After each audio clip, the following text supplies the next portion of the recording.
Esperanto! Iyong isumpa ang nagtaksil sa akin. Iyong tikman ang pait at sakit ng iyong pagtataksil. Gawin siyang walang sariling pag-iisip o pagpapasya. Siya ay gawing sunod-sunuran sa akin habang buhay. Nadaig niya ni si Saul. Kaya pinarusahan niya ng kamatayan ang lahat ng taksil. Nais kong ikaw mismo ang magputong sa akin ng korona bilang nagbabalik na kera. Tundente! Keramitena! Tundente! Ang mga bagong henerasyon ng mga sangre ay nakatindig na at sila ay lalo ko pang sasanayin upang matiyak na ang kanilang tapang, lakas, tindig ay maging karapat-dapat para sa buong Encantadia.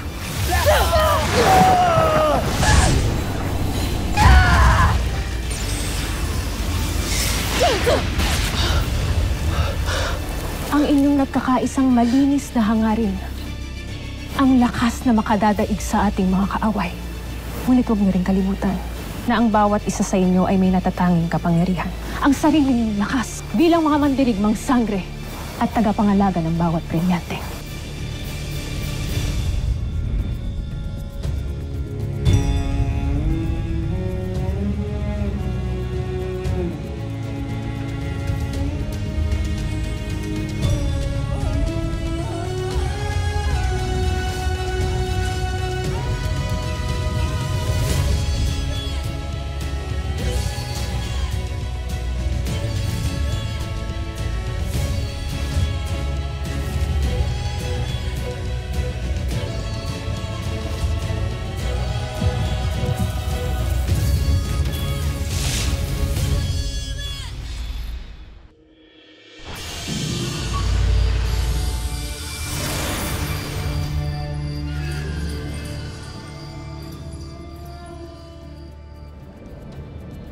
Ang bawat isa sa inyo ay biniyayaan ng kakayahan at kahusayan na mas lalong magpapatibay at magpapalakas ng mga brilyante niyo ng hawak.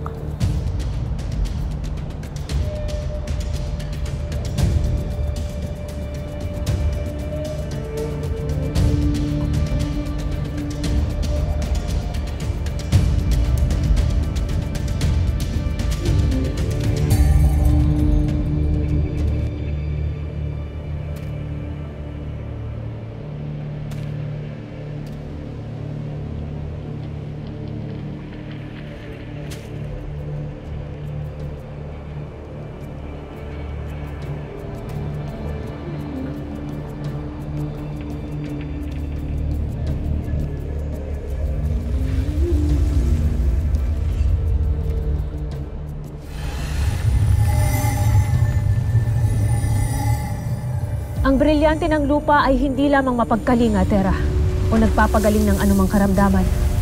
Ito rin ay matibay at matatag na armas upang mapasunod sa iyong nais ang buong kalikasan na binuo ng lupa.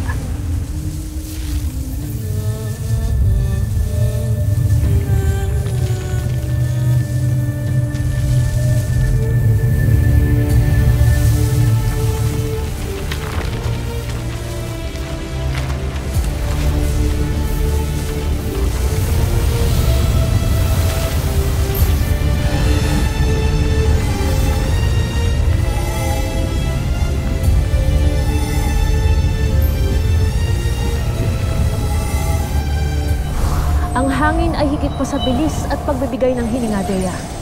Ito'y malaya at matalim ring sandata na kayang itaboy ang iyong mga kaaway.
Ang tubig ay hindi lamang pamatig-uhaw ng kalikasan at mga nilalang Adamus. Kaya rin itong mag-utos upang dumaloy at bumagsak ang tubig kahit sa tigang na lupa.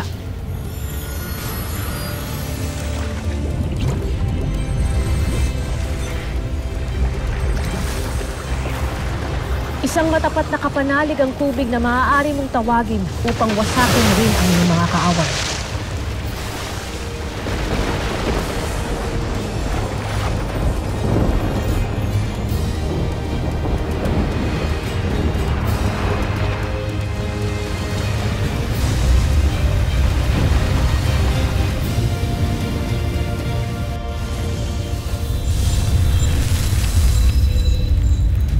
At ang brilyante ng apoy, Flamara. Hindi lamang ito sandatang nakakasunog at nakakapuksa ng mga kaaway. Ito'y nagbibigay rin ng saya at liwanag sa buhay na kalikasan at mga nilalang.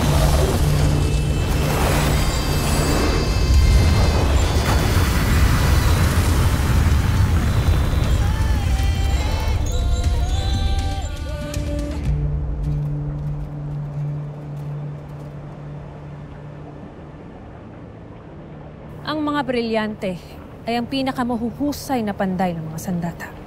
Bukod sa mga Hathor, Ada? Bukod sa mga Hathor, anak. At bilang mga itinakdang tagapangalaga, maaari kayong humiling sa mga ito upang pagkalooban kayo ng mga bagong sandata. Kagaya po ng mga armas ninyo, Ashti. Galing po ba sila sa brilyante ng apoy? Hindi, Tera. Iba ang kasaysayan ng aking alab at silab. Ngayon, bumalik tayo sa ating aralin. Isipin niyong mabuti kung anong uri ng sandata ang nais niyong hilingin at ibibigay sa inyo ito ng mga brilyante. Nais ko ng dalawang sandata tulad ng aking Ada na laging magpapaalala sa akin at sa sino mang aking makakalaban na ako ay mandirigma ng Hathoria at ng Punjabwe. Ibigay mo sa akin ang mga sandatang katulad ng sa aking Ada. Maaasahan at mabisang gamitin sa digmaan. Ako ay iyong handugan ng pana at mga palasong. At ng isang pares ng matatalas na piko, gaya ng aking nakasanayang gamitin. Gusto ko sana ng isang mahabang baston. Parang yung ginamit ko sa Distrito 6 para tulungan yung mga kapitbahay ko. Siyempre yung mas matibay, ha? At kung pwede sana yung nahahati sa dalawa. Parang arnis.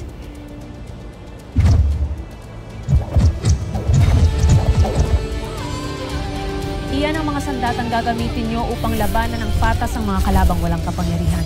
Dahil hindi sa lahat ng pagkakataon ay aasa kayo sa mga brilyante. Ngayon, gamit ang inyong isipan ay pag-utusan nyo ang mga sandata na muling pumaloob sa inyong kaibuturan. Magiging kapaki-pakinabang sa inyo kung hindi nyo laging bitbit ang mga ito at tatawagin lamang sa oras ng pangangailangan.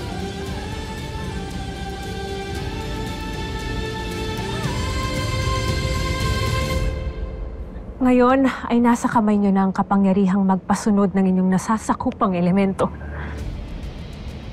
Kilalanin ng maigi ang mga iyan. Nang sa ganon ay magamit nilang lubos ang kanilang tunay na lakas.